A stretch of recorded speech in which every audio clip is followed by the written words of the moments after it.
عزيزي المشاهد اللي على الحديدة، أهلا بيك في حلقة جديدة. النهاردة معانا مراجعة لأغرب موبايل موجود في الحياة كلها. لما بتجيب موبايل ويقعد معاك فترة طويلة جدا، مثلا سنتين، مثلا بتلاقي نفسك ان انت زهقت من شكله. بتبقى انت مثلا عايز تغير الجراب، غير مثلا السيمز، الايقونات، تجيب له لانشر بتاع سامسونج، بتاع ايفون، بتاع اي حاجة، علشان انت تحاول ان انت تحس ان انت جايب موبايل جديد، اكنك ان انت ما زهقتش منه. ولكن الموبايل اللي معانا يا صديقي تقدر ان انت تغير الظهر بتاعه حرفيا. يعني انت تقدر ان انت تجيب الجراب بس هو ظهر، بتجيب ظهر كده جديد اكنك جايب جراب عادي باللون اللي انت عايزه، اللون الاوف وايت، اللون الاحمر، اللون الاخضر، اللون الازرق، اللون اللي انت عايزه، وكلهم شكلهم حلو جدا. عن طريق اللي انت بتجيب الظهر ده وتفك المسامير اللي موجوده جوه في الظهر دي، بتروح مركب التاني الظهر ده عادي جدا.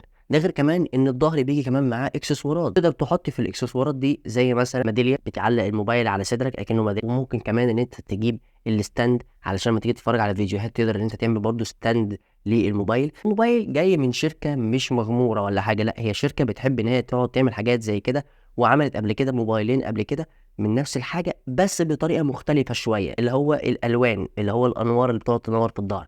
واعتقد انت فهمت انا هتكلم عن انهي موبايل وعن انهي شركه. وهي شركه ناثينج فون، وهي مش الشركه ناثينج فون قوي، هي شركه ناثينج فون فعلا، ولكن هي حبت تعمل زي بقيه الشركات الصينيه اللي هي بتعمله، زي شاومي وزي اوبو. عملوا شركات مشتقه منهم زي ريدمي وزي ريلمي، وهي برضه عملت نفس الكلام. معاها شركه اسمها سي ام اف، دي تبع ناثينج، هي اللي عامله الموبايل ده، وهو اسمه الفون 1. والموبايل كمان هو يعتبر الظهر بتاعه الوان، وفي منه من البلاستيك وفي منه من الجلد، والخامه بتاعت الجلد نظيفه جدا ومحترمه جدا، مش لون زجاج، مش حاجه بتعكس الاضاءه، لا هي عباره عن الوان وبس. يعني هو ساده خالص بس شكله حلو وشكله جميل. وبالذات اللون الاوف وايت، او اللون ده انا ما اعرفش اسمه ايه، السيان ولا ما اعرفش ايه بالظبط، لكن اللون ده عاجبني جدا، اللي هو اللون السيان ده. غير كمان الاكسسوارات اللي انا كلمتك عنها اللي انت تقدر تجيبها في الموبايل برضو، دي اصلا حلوه جدا ان انت تقدر تجيب اكسسوارات للموبايل برضه مخصصه للموبايل ذات نفسه. وزن الموبايل 197 جرام او 202 جرام لو انت هتجيب النسخه اللي من الجلد. الموبايل مقاوم للميه والغبار، الرذوذ الميه والغبار، بمعيار الاي بي 52، وده حاجه كويسه ان هو اصلا يعتبر مقاوم، لانك انت بتشيل الظهر حرفيا. ولما بتيجي تشيل الظهر بتلاقي اللي انت شايف مقاومات وامكانيات الموبايل من الداخل عادي جدا. شركه ناثينج فون ما عندهاش اي حاجه تخبيها، بتقول لك بص على الامكانيات عادي جدا ولا فارق معايا. وده طبعا نقطه قوه في الموبايل، انت تقدر تشوف الامكانيات بتاعته. في بعض الشركات بتخاف ان انت تقدر تشوف الامكانيات اللي جوه عامله ازاي. الموبايل كمان بيدعم شريحتين النانو سيم او شريحه وكارت ميموري، والكارت ميموري هنا يقدر يوصل لغايه 2 تيرا بايت. وتعالى نسيبنا من الظهر ونسيبنا من الديزاين، وتعالى نتكلم برضو عن نقطه القوه الثانيه اللي موجوده في الموبايل، وهي شاشه اموليد 667 بوصه، بتجي لك كمان ب 120 هرتز، 2400 في 1080، 365 بكسل لكل بوصه، وده رقم مقبول الى حد ما. فول جي دي بلس، وكمان بيجي لك باعلى سطوع موجود لغايه دلوقتي في الفئه دي، وكمان عامه يعتبر لانه هو بيجي لك ب 2000 نتس. الموبايل الوحيد اللي بيجي ب 2000 نتس برضه ما اعتقد اللي هو الشاومي 14 تقريبا، برضه هو بيجي بسطوع عالي جدا. فالموبايل ده هيبقى السطوع بتاعه جبار فعلا، تقدر تشوفه في اي ظروف اضاءه عادي جدا. بيدعم الاتش دي ار زد ودولبي فيجن، وهي الشاشه الصراحه حلوه جدا. الشاشه الوانها جميله، هي سوبر اموليد، والالوان بتاعتها الصراحه تحفه جدا، مفيش اي تعليق فيها. وكمان حتى الحواف بتاعت الشاشه قليله، الدقن اللي تحت ده يعتبر هي دقن قليله جدا مش كبير، والحواف اللي موجوده في الشاشه كلها سواء فوق او في الجانبين الاثنين قليلين جدا، وماسكه الموبايل جميله. والاستحواذ بتاع الشاشه هو يعتبر بنسبه 90 تقريبا، حاجه كبيره جدا. وتعالى نتكلم برضو عن المعالج بتاع الموبايل، لان الموبايل هنا يعتبر هو مش جاي البراند بتاعه هو حوار الظهر. الموبايل جاي لك كاميرات ومعالج وشاشه كمان وبطاريه، كل الحاجات دي هنتكلم عليها قدام. واول حاجه برضو او تاني حاجه هنتكلم عليها وهو المعالج جاي من ميديا تك دايما اس 7300. المعالج ده اوكتا كور، ولكن الميزه اللي فيه ان انت عندك 4 انواع بتبقى للحاجات البسيطه او للاستخدام البسيط، والحاجات اللي هي بتبقى مش محتاجه منك مجهود كتير، وفي 4 انواع تانية للاستخدام الشاق، مثلا زي الفيديوهات، لان الفيديوهات بالمناسبه هي حاجه تقيله على الموبايل اصلا، وكمان للالعاب وللريندر او المونتاج والحاجات دي كلها في 4 انواع تانيين. ولكن الميزه هنا ان ال4 انواع التانيين دول جايين من اقوى نوع انويه موجود لغايه دلوقتي في السوق، وهو الكورتكس. فانت طبعا هتلاقي عندك سرعه في الاداء وقوه كبيره جدا في كل حاجه انت بتعملها، سواء بقى بتلعب العاب عاديه او كمان بترندر او بتمنتج فيديوهات. غير كمان ان هو بيجي لك ب 4 نانومتر، فهو موفر جدا للبطاريه، اللي هي بطاريه هنا اصلا كمان 5000 ملي امبير. طيب تعالى بقى نعمل ده على الواقع بتاعنا. لو هتيجي تلعب لعبه ببجي موبايل، لو لعبت على اعلى حاجه اللي هي اتش دي ار، هتاخد فريم ريت الترا. لو جيت لعبت على السموث هتاخد اكستريم فريم ريت، يعني توصل لغايه 60 فريم. وفي بعض الالعاب التانية زي موبايل ليجند هتقدر توصل لغايه 120 فريم مستريح جدا، وكل اوف ديوتي ممكن توصل لغايه اكتر من 60 و80 كمان. وبالنسبه للدروبات بتاعه الفريمات مش موجوده في الموبايل ده خالص، مفيش فريمات بتقع. وبالنسبه لو هي 60 فهي لو هتيجي تقع يبقى 58 فريم، ما بتقعش اكتر من كده.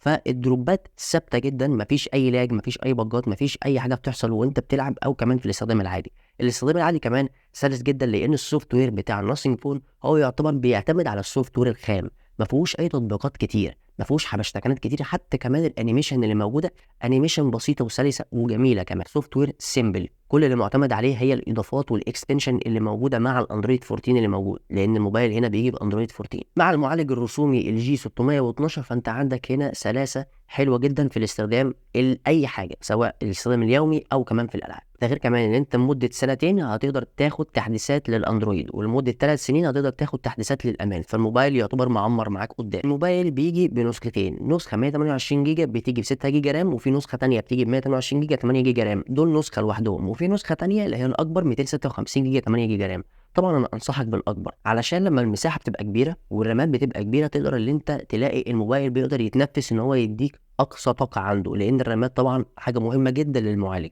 تعالى برضو نتكلم عن الحاجه الجامده جدا موجوده في الموبايل، بالرغم ان الموبايل ده يعتبر مش جاي للكاميرات قوي، ولكن الموبايل فيه كاميرات ممتازه. اول حاجه الكاميرا السيلفي اللي عندك هنا هي 16 ميجا بكسل بفتحه عدسه اف 2.0 بتصور 1080 30 فريم بير سكند. وعندك هنا الكاميرا الخلفيه هما كاميرتين، وعندك الكاميرا الاولى 50 ميجا بكسل اف 1.8 بتيجي بمستشعر من شركه سوني، والثانيه هي كاميرا 2 ميجا بكسل كاميرا مخصصه للعزل وبتصور 2160 برضه 30 فريم. كنت اتمنى ان هي تبقى 60 بس للاسف هي بتصور 30 فريم بس. والكاميرا السيلفي والكاميرا الاساسيه الاثنين فيهم مثبت بصري او اس، ودي حاجه جميله جدا. والتصوير بتاع الموبايل هنا الصراحه جميل، في التصوير العادي في الاضاءه العاليه ممتاز، وفي الاضاءه المنخفضه الصراحه برضو كان كويس جدا وكان مميز. حتى كمان هنا العزل الصراحه مقبول جدا، جامد جدا العزل بتاعه. والمفروض ان انت كمان في السوفت وير بتاعه تقدر ان انت تظبط العزل بتاعه عن طريق الدرجات، بتقدر ان انت تشوف الدرجه المناسبه ليك في حوار العزل، ودي حاجه جميله جدا. ولسه كمان في اضافات تانية موجوده في الاندرويد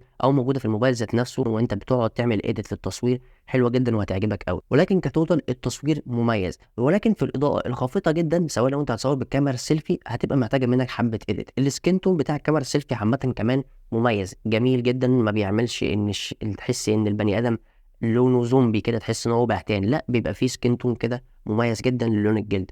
والتصوير عامه هو ممتاز جدا للفئه بتاعته. البصمه هنا هي موجوده داخل الشاشه، بما ان الشاشه هنا سوبر اموليد وهي سريعه جدا وما بتغلطش. والموبايل يعتبر بيدعم معظم المستشعرات، حتى مستشعر التقارب هنا كمان هو موجود. وبما ان احنا اتكلمنا على البطاريه فلازم نتكلم عن راس الشاحن او الشاحن عامه اللي موجود هنا، وهو اللي بيجي بسرعه 33 واط. مش اسرع حاجه ولكن هو برده سريع. الموبايل كمان بطاريه 5000 ملي امبير مع المعالج الموفر في البطاريه، فالموبايل مش هتشحنه كتير في اليوم، هي مره واحده قبل ما تنام او اول ما تصحى من النوم، وهيفضل معاك بقى طول اليوم عادي جدا. غير كمان الموبايل فيه ميزه حلوه جدا ان هو يقدر يشحن شحن عكسي قدره 5 واط. طبعا 5 واط قليله، ولكن دي ميزه موجوده لغايه دلوقتي حلوه. في حاجات مش موجوده في الموبايل زي ما هو ما عندوش مدخل سماعات 3.5 مللي، وهنا السماعات الموجوده هي واضحه ونقيه وقويه، ولكن هي سماعه مونو، ستيل مونو، مهما كانت قويه هي برضو مونو مش سبيكر.